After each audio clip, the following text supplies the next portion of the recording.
ഉദ്ദേശിച്ചു വന്ന പെൺകുട്ടി ഇവരല്ലേ?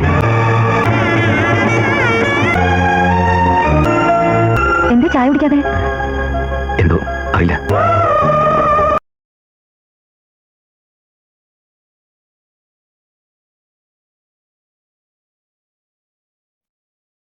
തന്റെ ഗൗരിയെ വിട്ടുകൊടുത്ത് തിരികെ വന്ന നിമിഷം മുതൽ നരേന്ദ്രൻ ഒരിക്കലും അവളെ മറന്നില്ല. മറ്റൊരു വിവാഹം കഴിക്കാതെ അവളുടെ ഓർമ്മകളിൽ ജീവിച്ചു.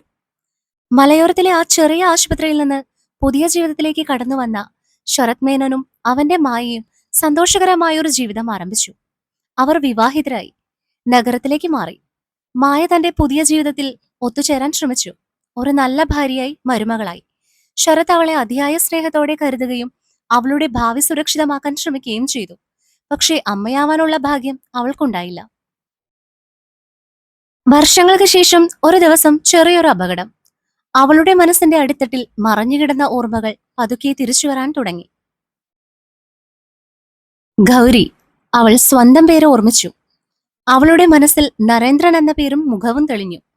അവരുടെ വിവാഹം, അവരുടെ സ്നേഹം, അവർ പങ്കിട്ട ജീവിതം എല്ലാം തിരികെ വന്നപ്പോൾ മായയുടെ ലോകം തകർന്നു വീണു. മായ അഥവാ ഗൗരി രണ്ട് ജീവിതങ്ങൾക്കിടയിൽ കുടുങ്ങി. ശരത് മേനോന്റെ ഭാര്യയായി ജീവിച്ച വർഷങ്ങൾ, നരേന്ദ്രന്റെ ഭാര്യയായിരുന്ന യാഥാർത്ഥ്യം. എനിക്ക് മുമ്പ് മറ്റൊരു ജീവിതം ഉണ്ടായിരുന്നോ എന്നവൾ ശരത്തിനോട് ചോദിച്ചു. ശരത് അത് മറയ്ക്കാൻ ശ്രമിച്ചു.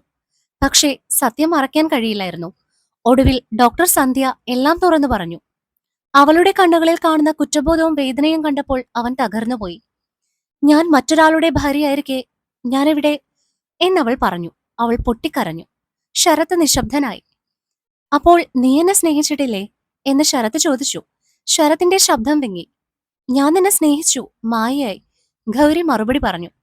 പക്ഷേ ഇപ്പോൾ ഞാൻ വീണ്ടും ഗൗരിയാണ്.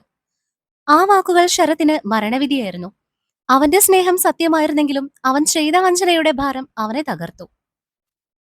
ശരത് മേനോൻ പൂർണ്ണമായും ഒറ്റപ്പെട്ടു. അവൻ ഒരിക്കലും അവളെ വെറുത്തില്ല. ഒരിക്കൽ പോലും അവളെ കുറ്റപ്പെടുത്തിയതുപോലുമില്ല.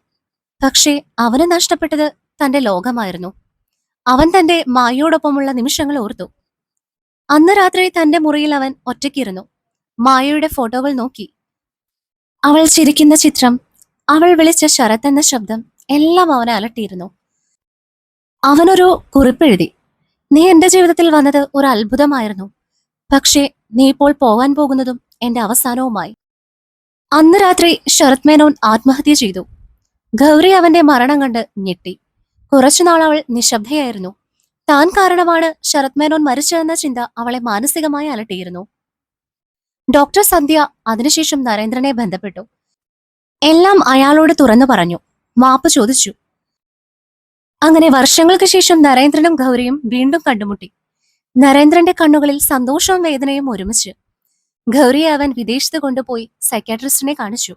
അവൾ സാധാരണ നിലയിലേക്ക് വന്നു. ഗൗരി നരേന്ദ്രനൊപ്പം സന്തോഷത്തോടെ ജീവിക്കുന്നു. പക്ഷേ അവളുടെ മനസ്സിൽ ശരത്തിന്റെ ഓർമ്മകൾ ഒരിക്കലും മായുന്നില്ല. ഒരു ദിവസം ഗൗരിയും നരേന്ദ്രനും ശരത്തിന്റെ വീട്ടിലെത്തുന്നു. അവന്റെ ഫോട്ടോയ്ക്ക് തിരികൊളുത്തി അവൾ പറയുന്നു, എനിക്ക് ശരത്തിനെ മറക്കാനാവില്ല. കാരണം ശരത്തിന്റെ ത്യാഗമാണ് എന്റെ ഈ ജീവിതം. കാറ്റ് നിശബ്ദമായി വീശുന്നു. സ്നേഹം, നഷ്ടം, സത്യം ഒന്നായി ചേരുന്ന ഒരു കഥയായി മാറുന്നു.